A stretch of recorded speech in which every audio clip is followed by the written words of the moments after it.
তাহলে ভগবান একমাত্র ভক্ত ভগবানের মিলন মেলাই এটা, যেখানে ভক্ত থাকে সেখানেই ভগবান থাকেন, এটাই সত্য চিরসত্য।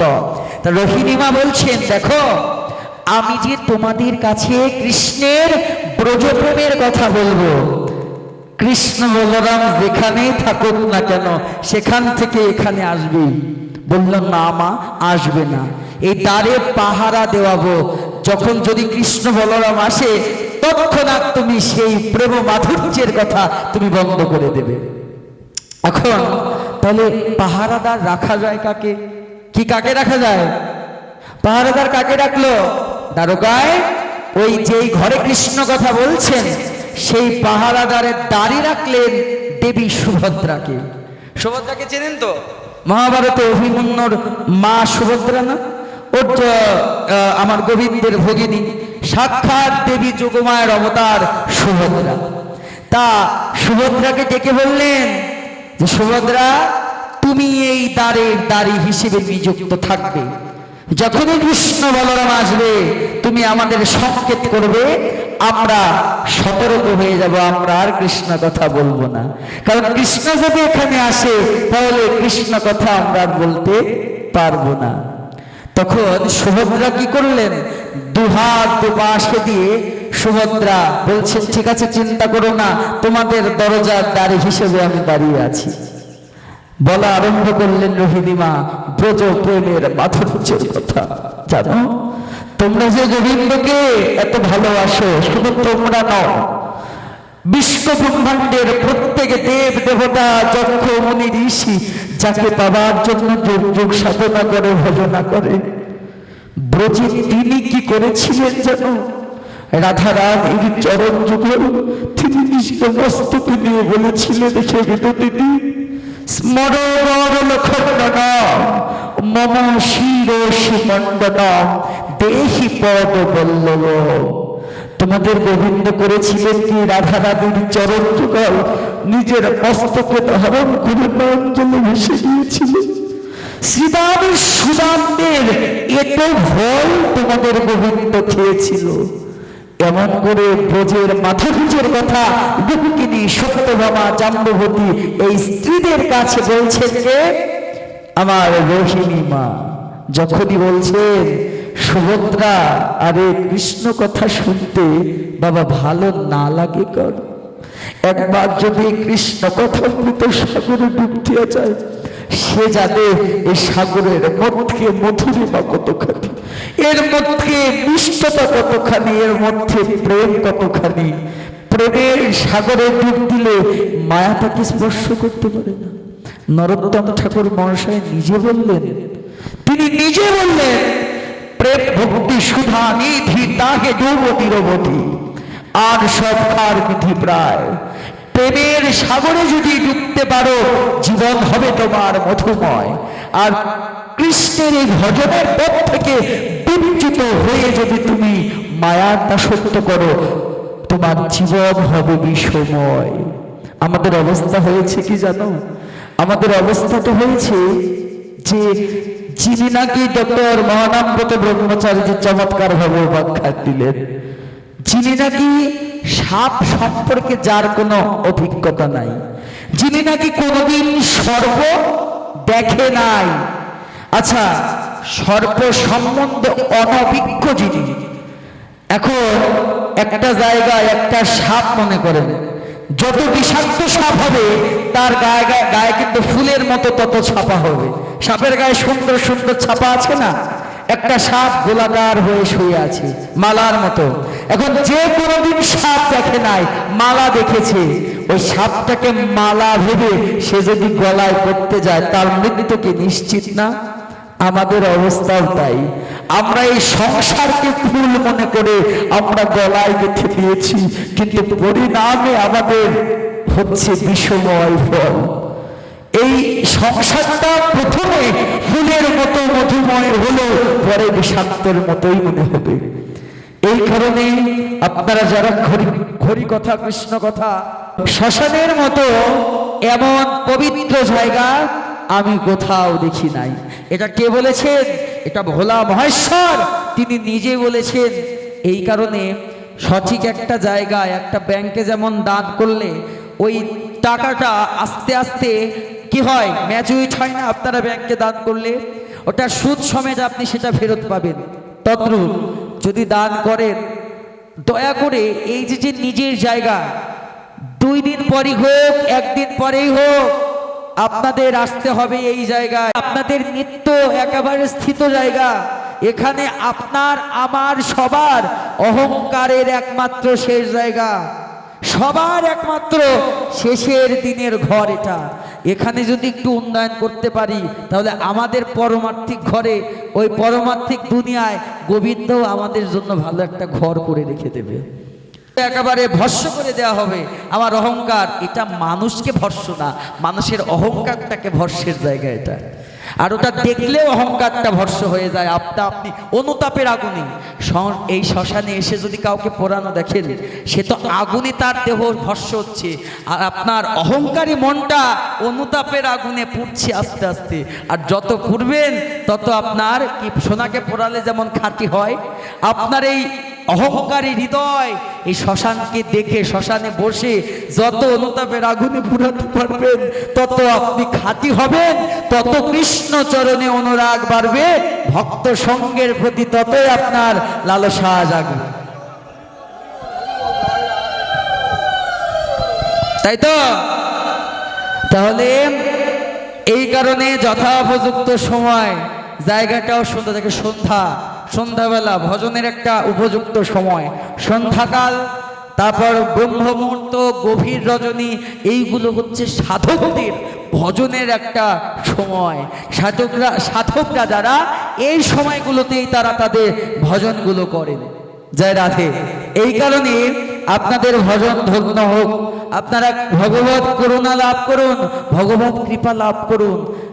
অহংকার অপরাধ শূন্য হয়ে লহ কৃষ্ণ নাম, কৃষ্ণ মাতা, কৃষ্ণ পিতা, কৃষ্ণ ধনপ্রাণ। অহংকারকে শূন্য করে জলাঞ্জলি দিয়ে কৃষ্ণের নাম করো। কারো দোষ কারো গুণ বিচার করার দায়িত্ব ভগবান তোমাকে দেয়নি, তুমি শুধু এক মনে হরিকথা সাধন করো। আমি ছিলাম কার চরিত্রে? জগন্নাথ চরিত্রে। তাহলে জগন্নাথ দেব কোন রাজার মাধ্যমে পুরীতে স্থাপিত হলেন? রাজা ইন্দ্রদম্য, তাই তো? শুনেছেন রাজা ইন্দ্রদম্যর কথা?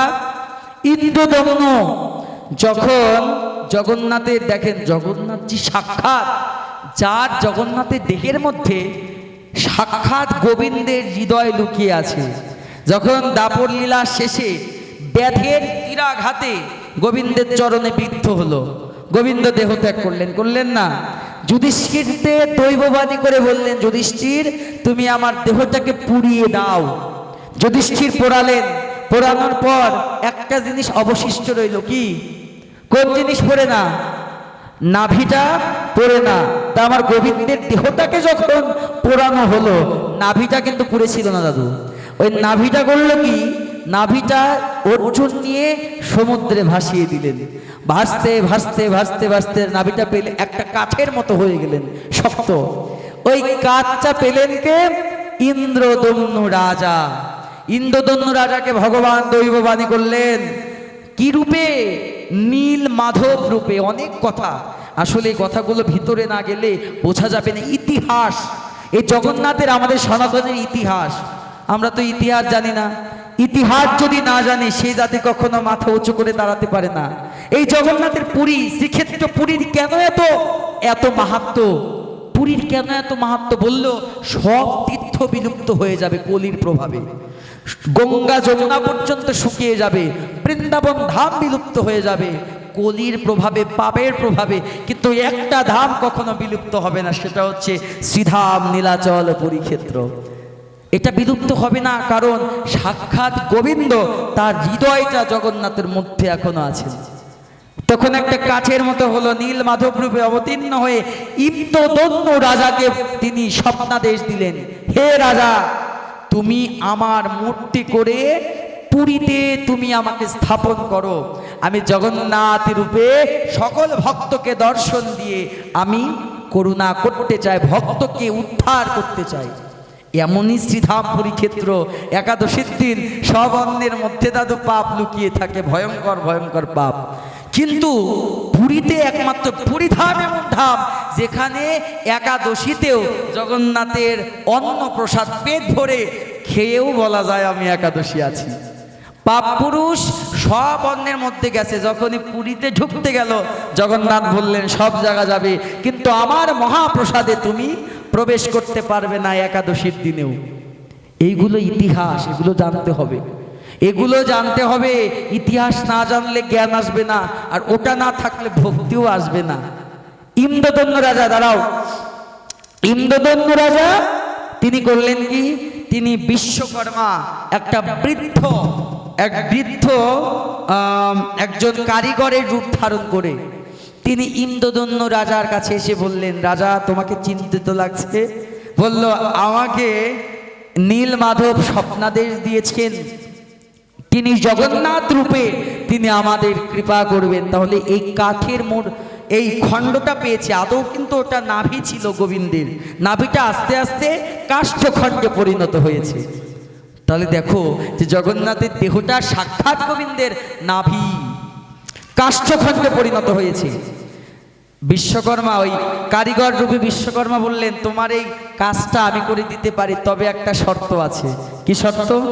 আমি যতদিন না পর্যন্ত তৈরি করব মন্দিরের দরজা খুলবে না, আমি কারো সামনে তৈরি করব না। আমি যেই দিন তৈরি করে বের হব সেই দিন তোমরা ভগবানকে দর্শন করতে পারবে, তার আগে না। কিন্তু খুঁতখুত তো আওয়াজ হয় হাতুড়ির। কয়দিন? 3 দিন গেল, 4 দিন গেল, 5 দিন, 7 দিন গেল, এখন আর শব্দও হয় না। এখন ওই ইন্দ্রদন্য রাজার স্ত্রীর নাম ছিল মাতা গুন্ডিচা। কি নাম? গুন্ডিচা।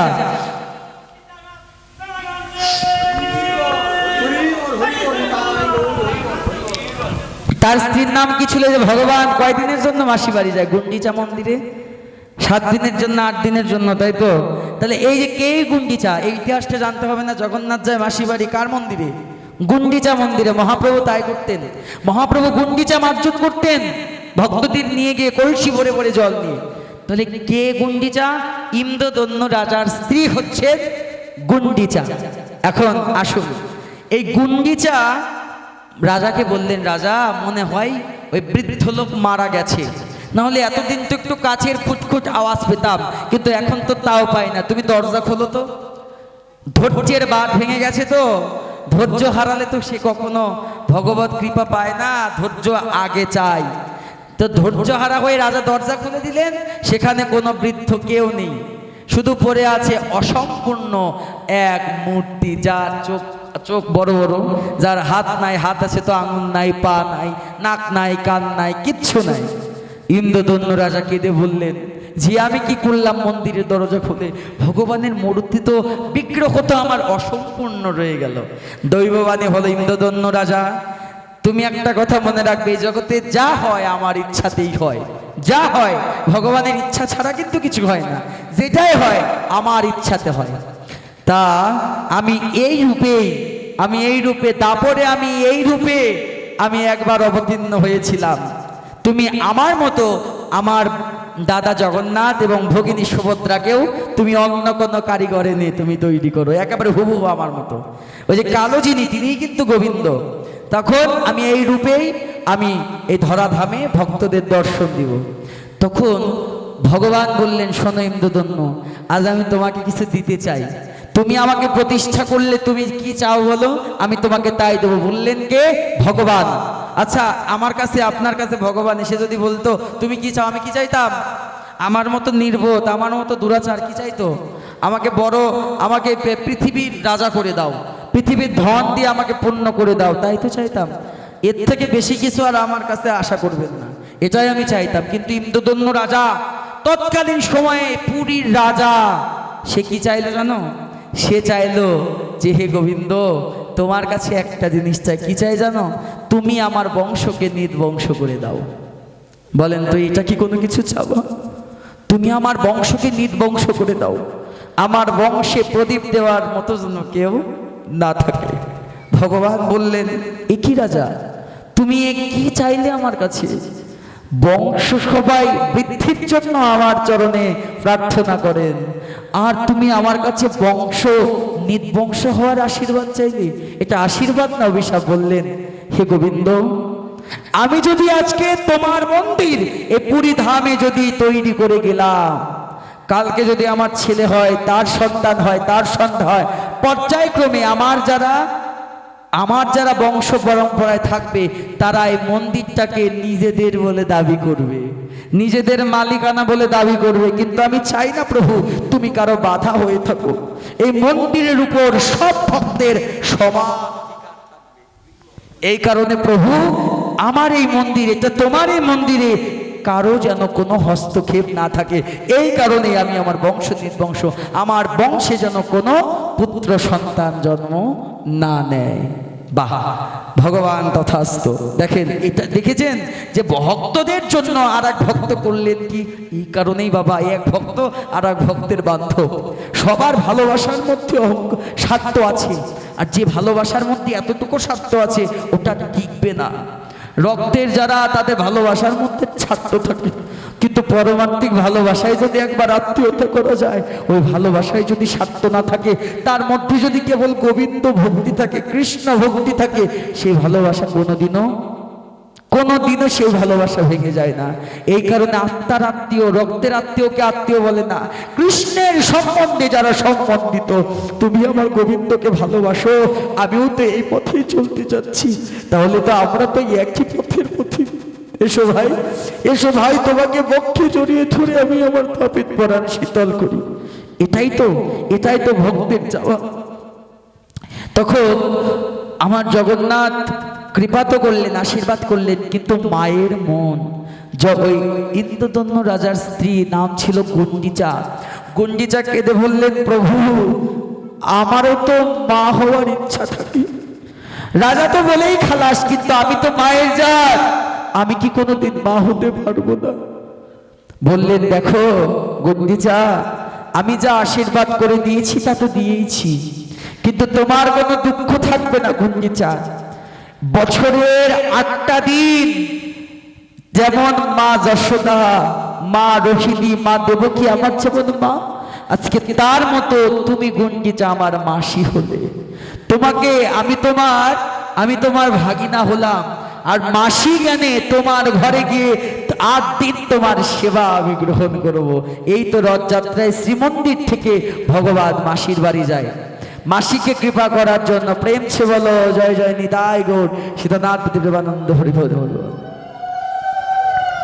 আবার বললেন যে দেখো, জগন্নাথের রথ, সবাই রথে যাবেন। কি তাৎপর্য জানো?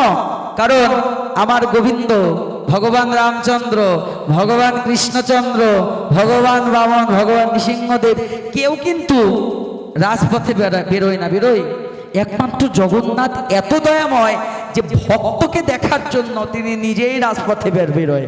যে সবাই তো আমার মন্দিরে আসতে পারে না, আমি রাজপথে নেমে ভক্তদের দর্শন দিয়ে কৃপা করব। জগন্নাথ নিজে বলেছেন নারদকে, নারদ শোনো, এই যে রথযাত্রায় এমনি পুরীতে সবাই যাবেন, এই কারণে রথযাত্রায় কেউ যদি পুরীতে, সবাই তো যাওয়ার ভাগ্য হয় না, দয়া করে মনে মনে একবার পুরীতে চলে যাবেন, মনে মনে একবার বসি ধরবেন। জগন্নাথ নিজে বললেন। এখানে একটা তত্ত্ব আছে, তত্ত্বটা বলে আমি বিশ্রাম দেব।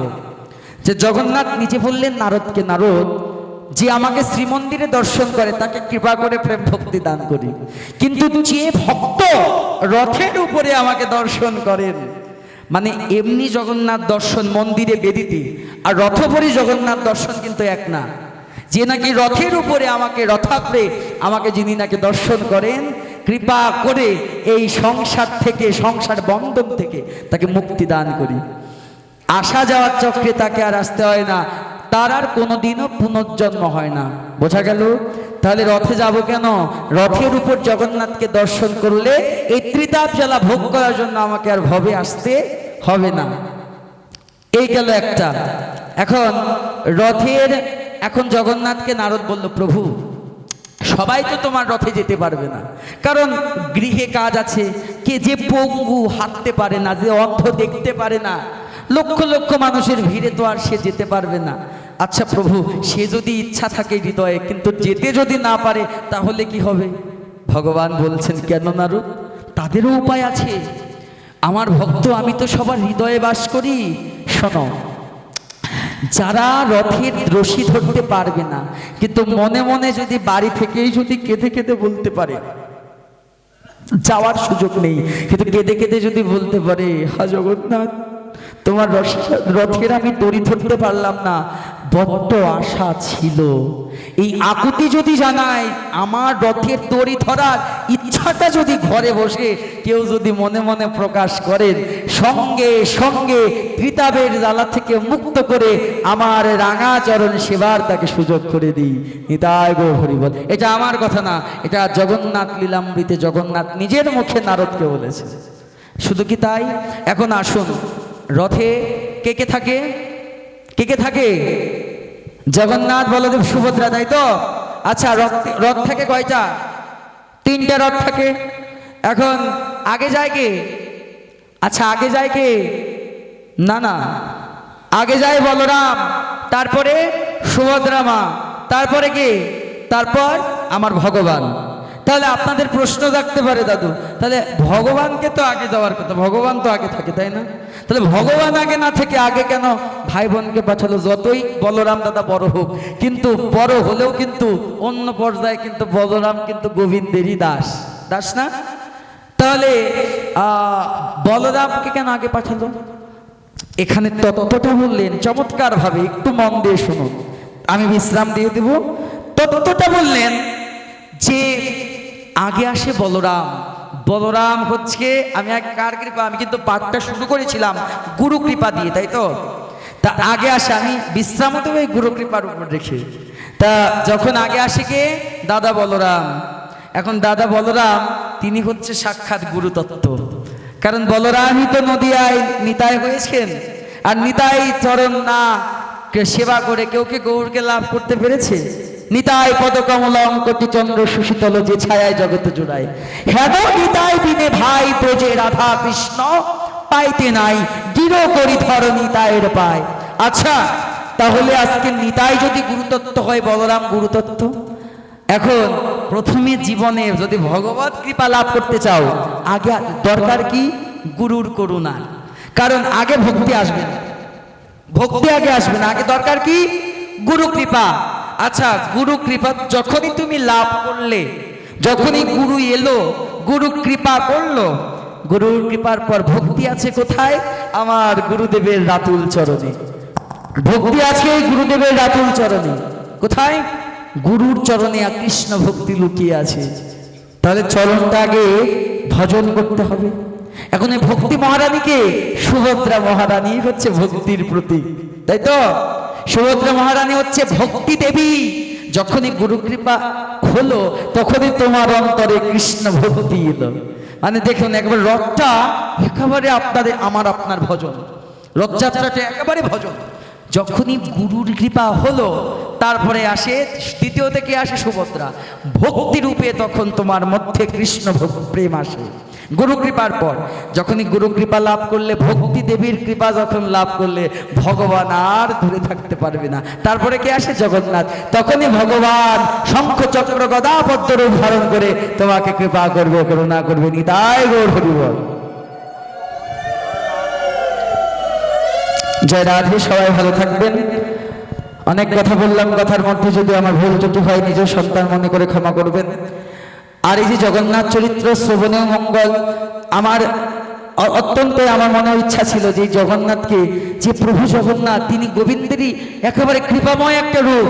আমরা অনেকে জানি না জগন্নাথকে, রথযাত্রার মহিমা কি, রথযাত্রার মাহাত্ম্য কি। ভগবান আমাদের আপন মানুষ, দূরের নয়। স্নান যাত্রা, রথযাত্রার 15 দিন আগে কি হয়? স্নান যাত্রা। ভক্তরা এত স্নান করায় যে জগন্নাথ অসুস্থ হয়ে যায় বাবা, হয় না? কয়দিন? প্রায় 7 দিন জগন্নাথ কি থাকে? মন্দিরে বন্ধ থাকে, দর্শন দেয় না ভগবানকে। ডাক্তারের পাচন খাওয়াতে, মানে এত স্নান করে ভক্তরা, ভগবানের জ্বর আসে। এখন আপনাদের মনে প্রশ্ন জাগতে পারে, যার নাম নিলে ভব ব্যাধি দূর হয়, যার নাম নিলে ভব ব্যাধি দূর হয়, তার আবার কিসের ব্যাধি? এখানে বললেন ভক্তের ভক্তির কাছে ভগবান তার ভগবানত্বকে হারিয়ে ফেলে। ভগবান বললেন আমাকে ভগবান বলে, আমাকে ঈশ্বর বলে আমাকে তোমরা দূরে সরিয়ে দিও না। আমি যে তোমারই একজন, তোমার ঘরেরই একজন, তোমার বদ্ধ নিজজন। ভগবান নিজেই বললেন বাবা যে তোমাকে করুণা করার জন্য হে ভক্ত আমি কত রূপে তোমার কাছে গিয়েছি। প্রথমে গিয়েছি গুরু রূপে, কিন্তু গুরু রূপে তোমাকে যখন কৃপা করলাম, কিন্তু গুরু রূপে কৃপা করার পর প্রতিদিন তো গুরুদেব আসে না। গুরু রূপে যখন কৃপা করতে গেলাম, গুরু রূপে কৃপা করে এবার ভাবলাম তোমাকে নিত্য নিত্য করুণা করতে হবে। আমি তারপরে গিয়েছি ভক্ত রূপে, শাস্ত্র রূপে, ভাগবত রূপে, হরিকথা রূপে, হরিনাম রূপে তোমাকে নিত্য নিত্য কৃপা করতে গিয়েছি। আর মনের আমার বাসনা কবে তুমি আমার হবে, কবে তুমি আমার হবে। তো ভগবান এতটুকু চাই যে ভগবান সর্বদা আমি তোমার হলাম গোবিন্দ। যে ভক্ত নয়ন জলে বক্ষ ভাসিয়ে বলে একবার সংসার সাগর হতে তৎক্ষণাৎ কৃষ্ণ তারে করে উদ্ধার, নিতাই গৌর হরি বল। সবাই ভালো থাকবেন, সবাই কৃষ্ণ কৃপা, কৃষ্ণ প্রীতি এবং কৃষ্ণ প্রীতিবান লাভ, কৃষ্ণ ভক্তি লাভ। গীতার 18টি নাম বলুন সঙ্গে: গঙ্গা, গীতা, সাবিত্রী, সীতা, সত্য, পতিব্রতা, ব্রহ্মবলী, ব্রহ্মবিদ্যা, ত্রিসন্ধ্যা, মুক্তিগোহিনী, অধমাত্রা, চিদানন্দা, ভবগ্নি, ভ্রান্তিনাশিনী, বেদত্রয়ী, পরমন্দা, তথার্থ জ্ঞানমঞ্জরি। জয় জয় শ্রীমান ভগবত দিব্যমানন্দে হরিধরি। জয় জয় রাধা কৃষ্ণ দিব্যমানন্দে হরিধরি বল। জয় জয় মা শ্মশান কালী দিব্যমানন্দে হরিধরি বল। হরি বল হরি।